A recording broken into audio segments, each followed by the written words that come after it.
kiat-kiat apa yang kiranya harus dimiliki, pandangan yang bagaimana sehingga seseorang itu memiliki hal yang demikian atau pandangan bahwa oh ini berarti walaupun saya sudah melakukan hal-hal yang baik, namun karma baik saya ini belum berbuah. Nah, pandangan yang demikian ini belum tentu semua orang bisa gitu, Bante. Jadi kiat-kiat bagaimana, Bante? Baik, jadi sebetulnya tadi saya sudah sampaikan bahwa kita itu mudah untuk melihat perubahan itu pada orang lain. Jadi misalnya ketika orang lain mengalami kerugian di dalam pekerjaan, kita langsung ngomong, ya biasa kan, pekerjaan itu kan selalu ada untung dan rugi. Enak sekali kita jawab seperti itu. Kemudian ketika ada orang sakit, mengeluh, kemudian kita mengatakan, loh ya biasa kan, ya masa orang hidup itu sehat terus? Kan ya ada sakitnya. Nah kita santai sekali mengatakan seperti itu. Ketika pasangan hidupnya meninggal, dia sedih sekali, kita katakan, ya sudahlah, hidup kan memang tidak kekal. Kamu tangisi juga nggak akan hidup. Enak sekali. Tapi coba, itu kembali ke diri kita. Kita sangat-sangat sulit. Ketika kita mengalami sakit, kemudian dinasihati yang sama oleh orang itu tadi, kamu dulu kan sudah nasihati saya, bahwa hidup ini kan memang tidak kekal. Itu kan hidupmu yang memang tidak berkualitas. Ya memang kalau kamu sakit sih dunia ini tidak akan berkurang apa-apa sih. Malah kalau kamu mati mungkin ya dunia lebih bahagia karena kamu memang kurang bermanfaat lah untuk hidup ini. Tapi kalau saya ini kan beda. Oh saya, nah kita sudah sulit untuk menerima itu. Nah, tetapi justru kita dikenalkan. Makanya Dhamma ini kan berbicara tentang kesunyataan, berbicara tentang kenyataan di dalam hidup. Jadi mudah, kalau kita mau lihat itu mudah. Tapi kalau dikatakan tadi oleh Romo Aris, wah kok sulit ya? Tidak apa-apa.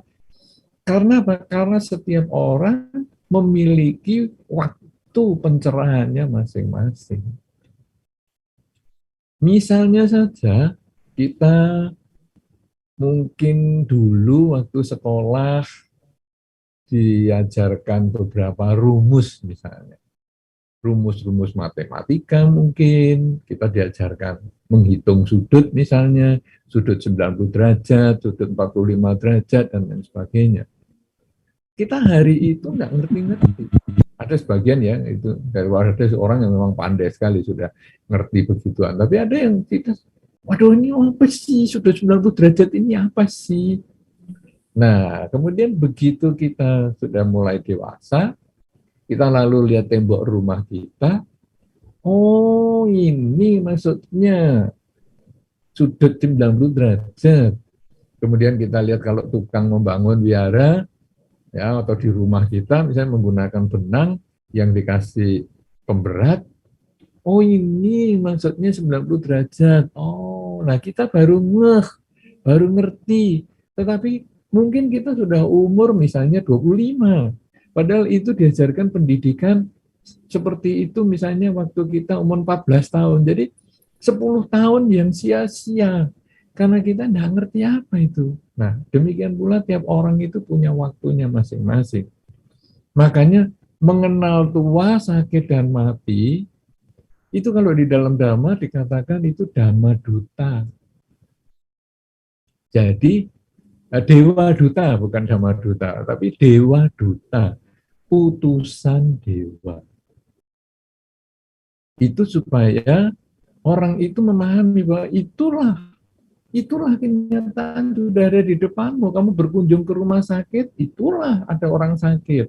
Kemudian ketika kamu melihat orang tuamu sendiri, ayah dan ibumu yang sudah lemes di tempat tidur, itulah orang tua.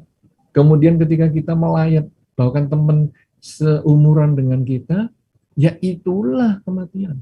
Mereka bisa sakit, mereka bisa tua, mereka bisa mati, demikian pula kita. Kemudian kita juga dikenalkan dengan membaca Wijaya Sutta misalnya, ya Wijaya Sutta yang ada di buku Parita, bahwa ya mayat itu seperti itu, demikian pula kita. Jangan menganggap diri kita kekal, karena kalau kita menganggap diri kita kekal, nggak pernah berubah, nggak pernah mati, nggak pernah sakit, itu namanya kita berisi otaknya kebodohan. Nah itu sebetulnya kita dikenalkan terus, tapi kapan ngehnya? Nah kalau kita kembali ke riwayat Sang Buddha, Pangeran Siddhartha, kalau di dalam beberapa versi diceritakan, ngehnya beliau itu, mulai ngerti beliau itu, tua, sakit, dan mati, itu umur 29 tahun. Beliau itu jenius. Jangan dikira beliau itu orang yang biasa-biasa. Sejak kecil, buku-buku suci sudah hafal. Pasti beliau ya lihatlah, orang tuanya makin tua, masa nggak pernah lihat.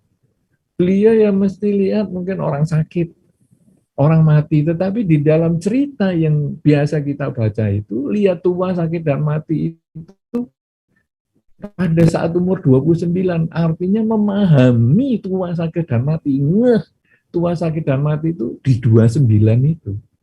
Sehingga beliau kaget, loh, aku ya bisa tua, sakit, dan mati ya. Itu yang bikin mengerti. Nah, kalau tadi dikatakan Romo Haris, gimana ya orang nggak ngerti-ngerti tentang tidak kekal. Nah, Pangeran Siddhartha saja yang jenius 29 tahun.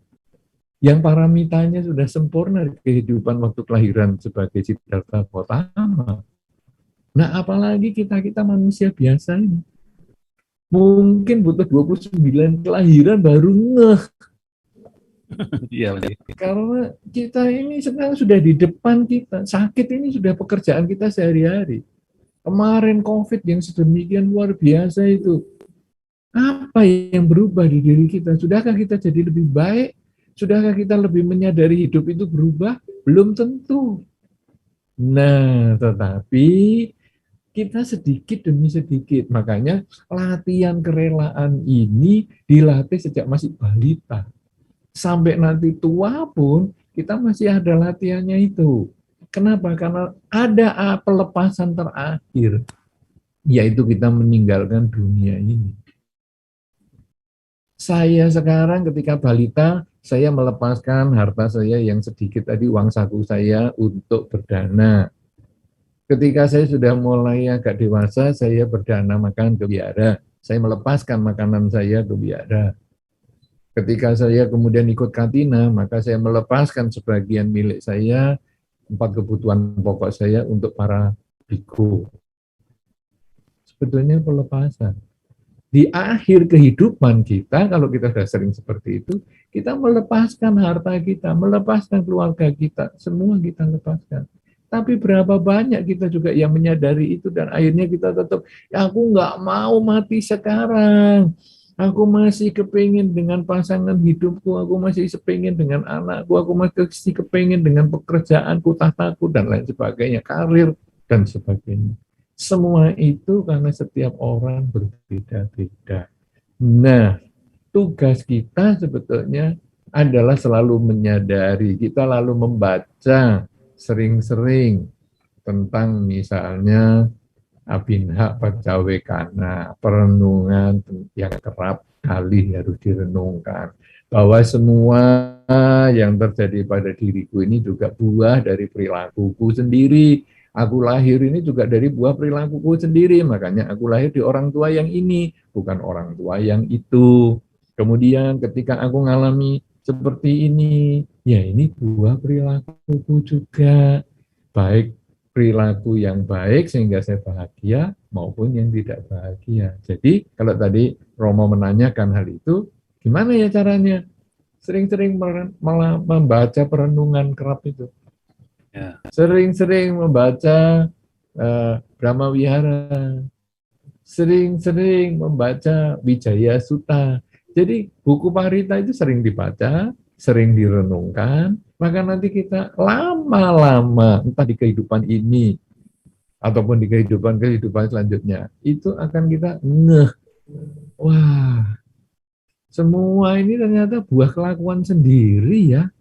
Nah, tetapi problemnya itu kan karena saya menolong orang, misalnya. Karena orang itu soalnya memahaminya kadang agak beda toh. Jadi saya menolong si A. Saya berharap si A itu satu ketika menolong kita.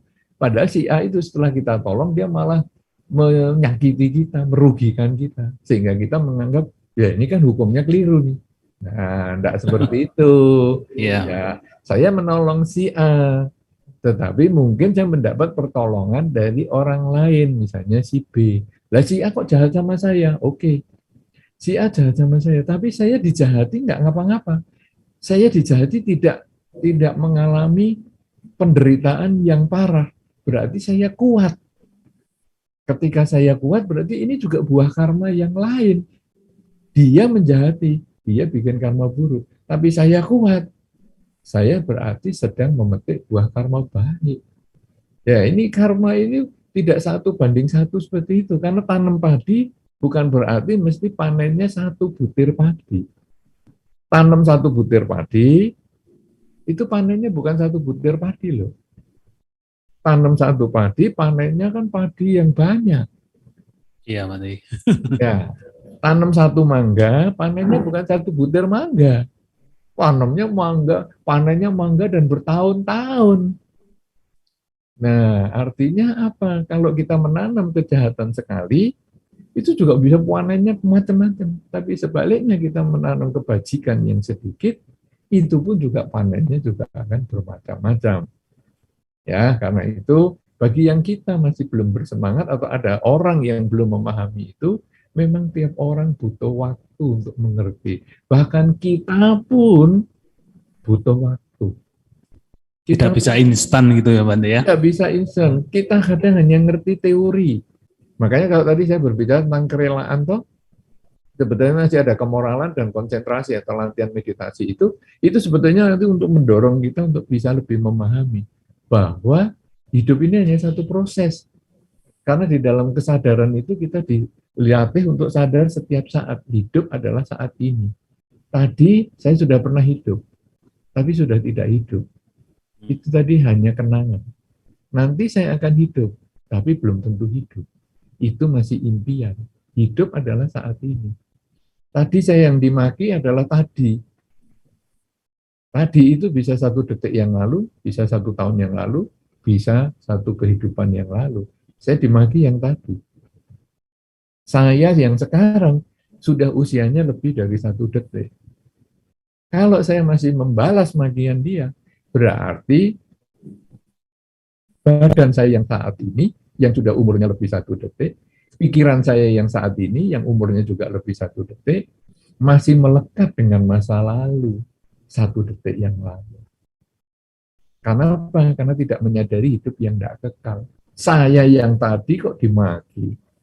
Nah, tapi ketika kita sadar hidup saat ini, maka saat ini saya justru gunakan untuk berbuat baik. Karena saat ini yang baru, pikiran, ucapan, dan perbuatan saya, dia juga baru saat ini, kenapa kita tidak menjalin hubungan yang baru? Nah, nanti yang akan datang. Kita kadang, kalau saya memaafkan sekarang, nanti dia akan gitu lagi.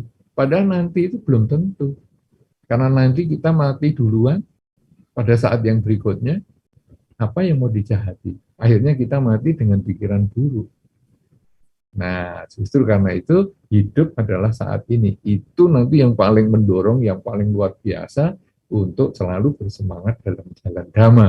Tapi karena waktunya kan dia tidak panjang, ya kita kasih satu bagian aja, supaya sisanya nanti tentang kerelaan. Setelah kerelaan adalah kemoralan dan konsentrasi, itu nanti bisa dibahas oleh buku yang lain, ataupun pada saat topik-topik yang lain di sebulan pendalaman dhamma ini.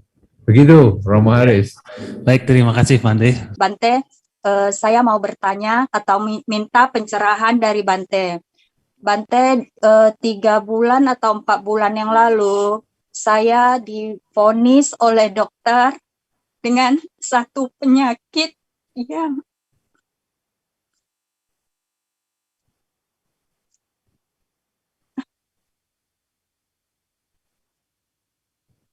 Ya, lanjut, tarik nafas terlebih dahulu.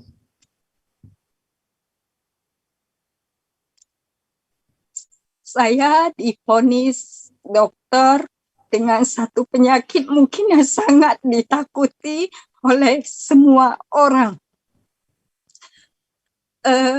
Mungkin pada saat ini saya sedang menerima atau memetik hasil karma buruk yang telah saya lakukan, dan saya juga sedang belajar tentang Dharma yang masih belajar, Bante. Jadi saya, dalam pikiran saya saat ini, kematian itu sudah ada di depan mata saya.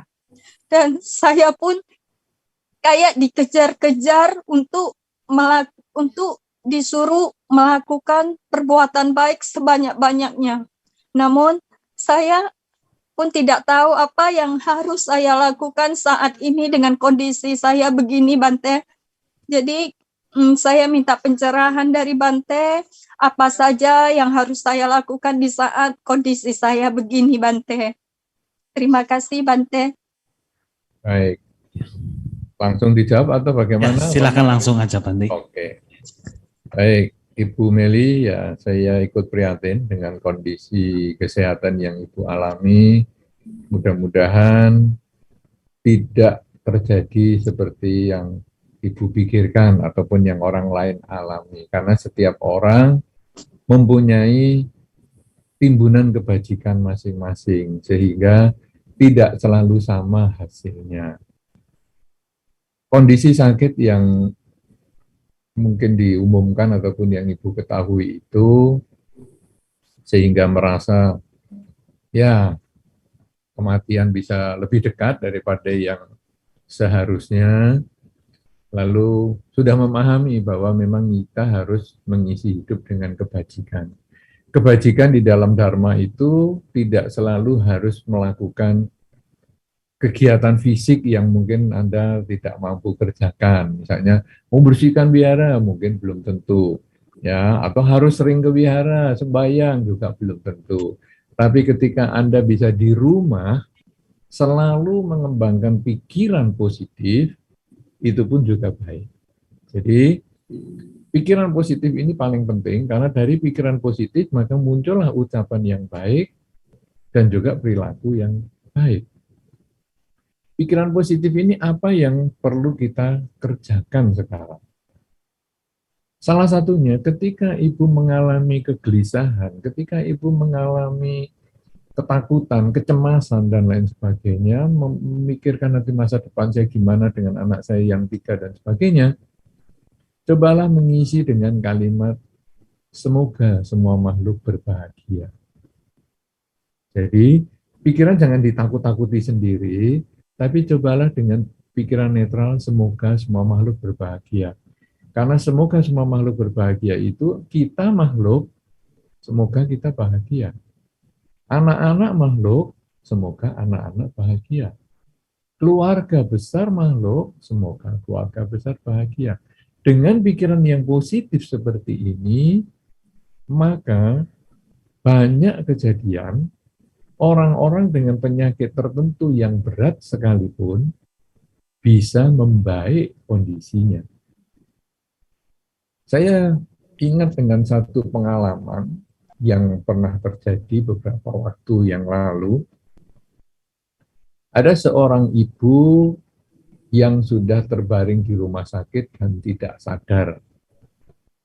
Sehingga dokter kemudian menyarankan kepada keluarga untuk ibu ini disuntik saja, untuk suruh dibawa pulang saja. Jadi sudah tidak ketulungan lah. Dan kalau orang yang sakit ini kadang-kadang sadar, kadang-kadang enggak, kadang-kadang sadar, dia mengatakan, aku disuntik mati saja, Dok. Ya tentu dokter tidak mau melakukan itu, tetapi dokter mengatakan ini sudah enggak ada harapan, ini pulang aja. Kurang berapa bulan, kata keluarganya? Kurang 3 bulan. Wah, keluarganya sudah siap-siap. Ya, mau bawa pulang dan lain-lain, mau suntik mati tadi yang pasiennya dan sebagainya. Tapi umat Buddha mengatakan, umat Buddha di kota itu, kamu jangan disuntik mati, kita bantu baca parita. Nah, ini kejadian kan sebelum COVID kemarin. Jadi akhirnya umat Buddha wihara itu Sering sekali cepat tiap hari datang baca parita di situ. Dan tidak lama ibu itu menjadi lebih sehat. Karena ketika sering dibacakan parita, pikirannya positif dan dia lebih sehat. Nah, satu ketika dia mengatakan, waktu saya juga hadir di situ, nanti kalau saya memang benar-benar sehat, saya mau ke wihara tiap hari 3 bulan. Nah, tidak lama setelah itu dia betul-betul memang sehat. Dan dia mewujudkan niatnya, dia tiap hari ke wihara selama 3 bulan. Entah bersih-bersih wihara, entah ya dana makan, entah ya cuci-cuci, makan piring, makan, dan lain sebagainya. Dan akhirnya, sejak dia divonis 3 bulan oleh dokter itu, dia masih bisa hidup, membaktikan dirinya untuk Dharma, bersemangat selalu di dalam jalan Dhamma selama 3 tahun. Setelah 3 tahun kemudian dari vonis yang 3 bulan itu, beliau baru wafat dengan tenang, tanpa kesakitan, di rumah sendiri. Artinya ini adalah ketika pikiran kita tenang, kita itu bisa mengubah jalan hidup kita sendiri. Jadi ibu juga saya menyarankan, kalau memang ibu tidak bisa ngapa-ngapa, dalam satu kondisi tertentu tadi mengatakan ya tidak tahu apa yang dikerjakan, mau berbuat baik juga nggak ngerti apa yang dikerjakan, minimal ibu berpikir yang baik dulu. Semoga semua makhluk bahagia, semoga semua makhluk bahagia. Kalau perlu waktu ibu sehari-hari itu diisi dengan kalimat itu. Bisa menggunakan tasbih misalnya, sehingga mengatakan semoga semua makhluk bahagia itu per tasbih itu per biji tasbih. Semoga semua makhluk bahagia, semoga semua makhluk bahagia, semoga semua makhluk bahagia. Terus seperti itu. Kalau bisa bahasa palinya ya sabe sata bawantu sukitata, sabe sata bawantu sukitata. Terus dikatakan seperti itu. Maka hari-hari yang ibu miliki, entah itu masih panjang ataupun tinggal sedikit, akan berisi hal-hal yang positif. Selalu bersemangat di jalan Dhamma. Sehingga ketika akhir kehidupan ini benar-benar terjadi, lebih banyak kebajikan yang sudah Anda lakukan daripada kegelisahan, ketakutan, kecemasan, dan lain sebagainya. Dengan cara seperti ini salah satunya tentu akan bisa ibu kerjakan walaupun di rumah. Tapi kalau seandainya ibu bisa berbuat baik keluar dari rumah, misalnya entah itu ke wihara, ataupun entah itu membantu di panti asuhan tertentu, di rumah panti jompo, ataupun apa saja itu bisa lakukan dengan tubuh Anda, dengan ucapan Anda, dan cara berpikir Anda, maka semakin bermanfaat hidup kita ini. Kalau ibu dikatakan sakit yang berat, mungkin usia diperkirakan sekian lama, sebetulnya kita semua walaupun tidak sakit, sebetulnya kita tidak bisa memperkirakan sisa usia kita. Di dalam Dhamma dikatakan hidup ini tidak pasti. Kematian itu yang pasti.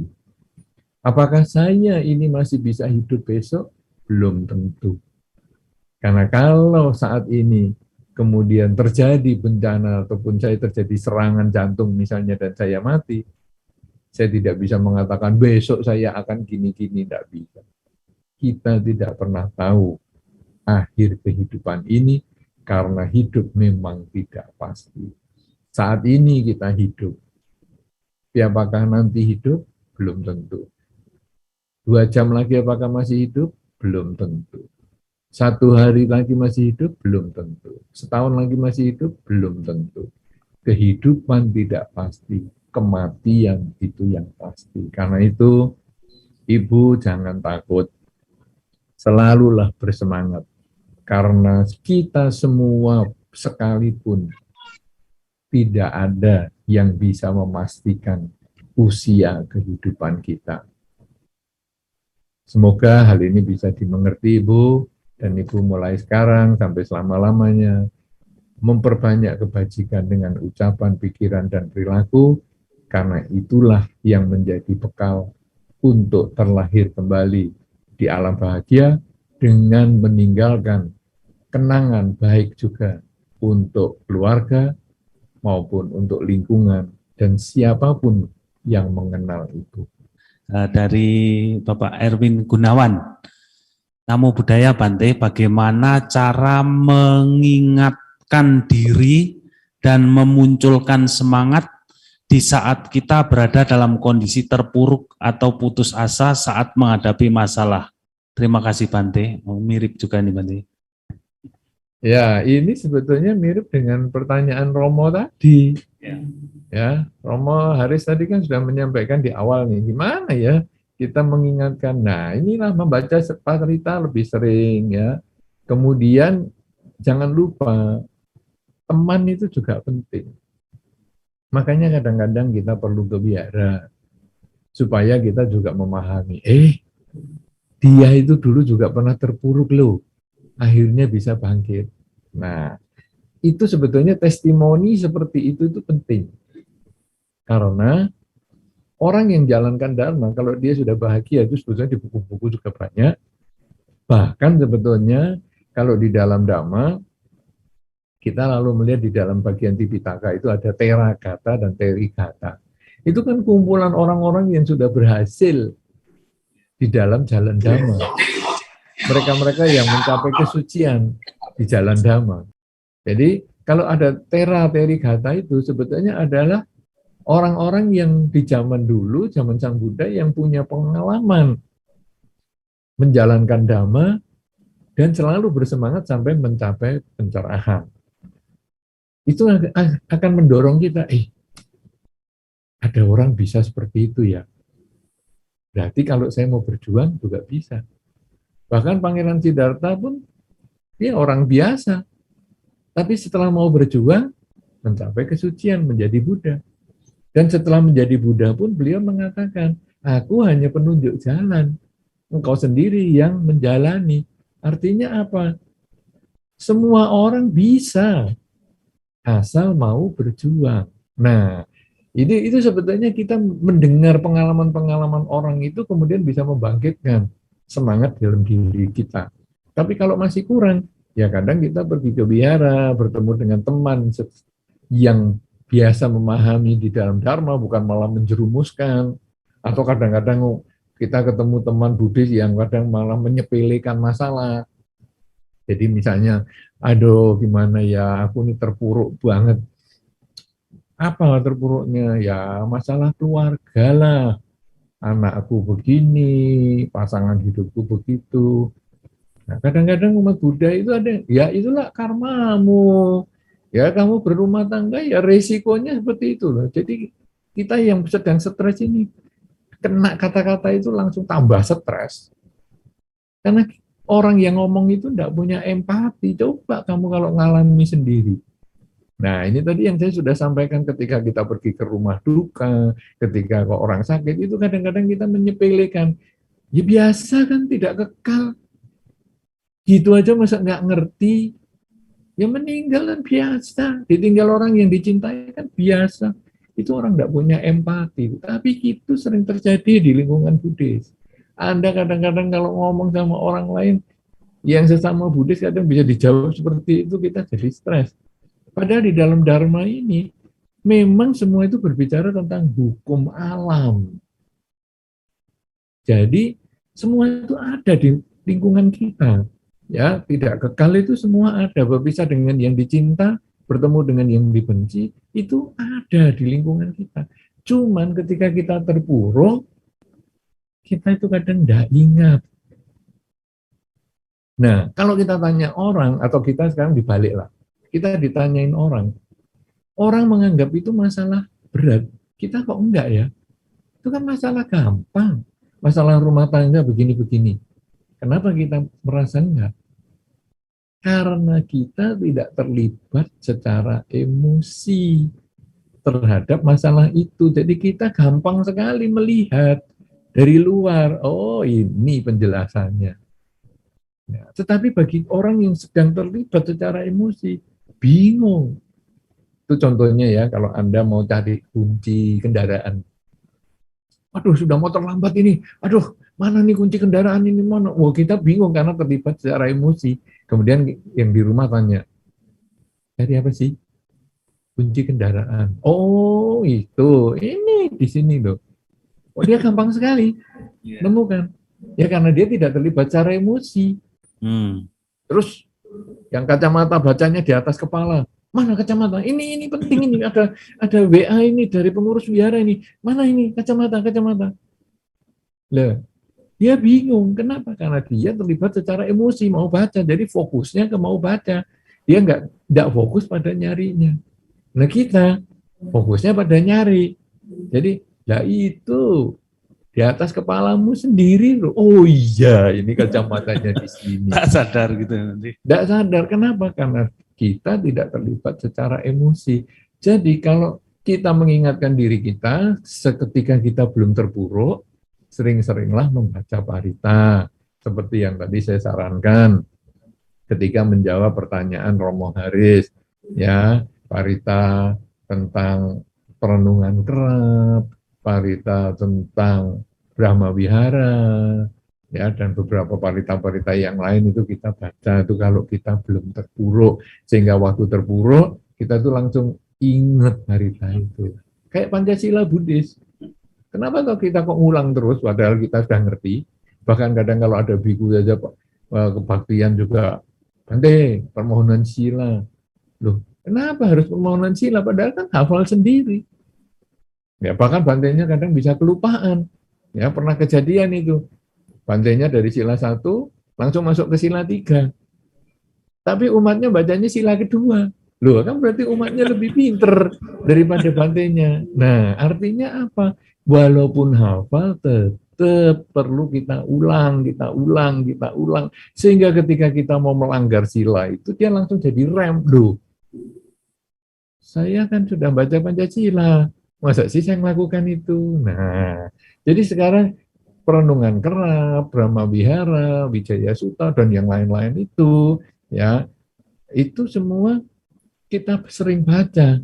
Sehingga pada saat nanti ada kejadian terpuruk, kita tuh jadi ingat, iya ya, itu kan ada juga bahwa seperti batu karang yang besar, puncaknya menjulang ke angkasa, yang satu ketika terkikis angin dari 4 penjuru juga dia akan roboh. Nah, apalagi saya, badan yang lemah ini, ya satu ketika pasti akan roboh juga dalam kematian. Nah, kita langsung menyadari itu. Raja ya bisa mati, kesatria bisa mati, ya, kemudian orang mulia bisa mati, pedagang bisa mati. Demikian pula orang-orang yang tak punya posisi pun bisa mati, apalagi juga saya. Mantra perang pun tidak akan menyelesaikan masalah. Nah, begitu kita sering baca itu, saat ketakutan itu kita muncul. Nah, apalagi kita punya kalyana mita, orang yang mau menasihati kita, mengingatkan kita lagi. Masa kamu nggak ingat? Hidup ini kan memang nggak kekal. Ya, kita kan sering melihat matahari, pagi terbit, sore tenggelam. Nanti pagi lagi akan terbit lagi. Demikian pula kehidupan kita. Tidak pernah kita bertahan di satu sisi. Demikian terus kita nasihati banyak hal, sampai yang terpuruk itu menjadi nyaman, menjadi tenang, dan kemudian bangkit lagi semangat untuk dalam jalan dharma. Ya, begitu. Mudah-mudahan yang penanya bisa tahu, selalu mengisi hidupnya itu sering-sering dengan parita yang sering dia baca, dan ketika sedang terpuruk, parita itu bermanfaat, tapi juga sekaligus kadang berkonsultasi bersama kalyana mita, ataupun orang yang mau mendengarkan kesulitan Anda, dan mau menasihati Anda, membangkitkan semangat Anda. Ada pertanyaan lagi, Bante. Ini dari Yovia Yu. Namo Buddhaya, Bante. Selamat malam. Mau bertanya, apakah orang baik ketika sebelum meninggal telah diberi cobaan seperti sakit yang parah sampai pada kematian? Apakah itu dapat mengurangi karma buruknya ketika kehidupan berikutnya? Terima kasih, Bante. Iya, jadi sekarang ada orang baik meninggal sakit parah. Nah, kita tentu memahami bahwa sakit itu adalah buah karma buruk. Apakah itu bisa mengurangi? Sebetulnya jawaban tentang ini kita sulit ya, karena seberapa banyak sih karma buruk yang kita miliki itu? Kita kan nggak tahu stoknya. Nah, stoknya katakanlah 1.000 lah. Kemudian sakit ini katakanlah 50, kan lumayan nih, 950. Ya, itu kalau dianggap seperti itu, ya. Tetapi ingat, setelah lahir kembali, kalau dia menambah karma buruk yang baru, kan nambah lagi. Dia waktu kecil lihat ada jangkrik, kemudian dicabuti kakinya, lah kan jadi nambah lagi, ada tambah 3, tambah 5, lama-lama jadi 1.000 lagi, malah 1.500. Nah, tetapi kalau sekarang gimana ya? Kalau sekarang kita berbuat baik terus mengendalikan supaya kita tidak berbuat jahat, apakah karma buruk itu habis? Nah, ini kita menyederhanakan pertanyaan sebetulnya. Karena kita menganggap kehidupan kita itu cuma 2 atau 3 kali kehidupan. Jadi kalau saya kurangi kejahatannya itu, nanti lama-lama mesti nol. Tidak seperti itu.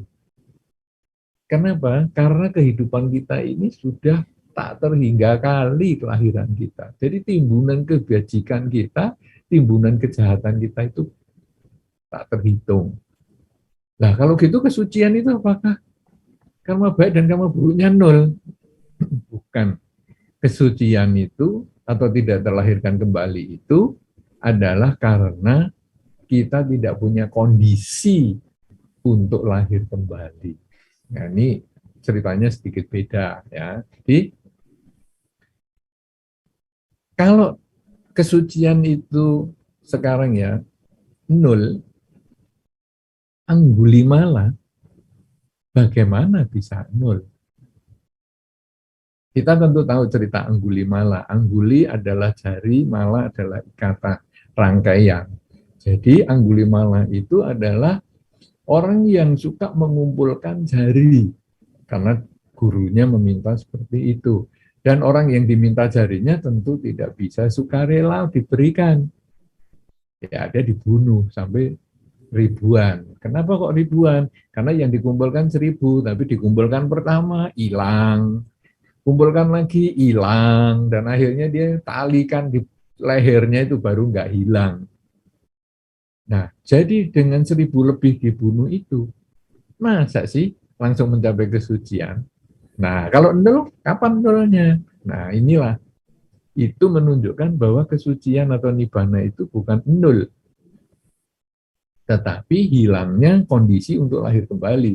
Itu seperti bibit jagung, benih jagung yang subur, yang kalau kita letakkan di kondisi yang lembab saja dia langsung tumbuh. Ini kita letakkan di atas keramik. Jadi kondisi subur ini tidak bisa tumbuh karena dia di atas keramik, keras, walaupun dingin, lembab, tapi dia tidak bisa tumbuh. Nah, kesucian itu seperti itu.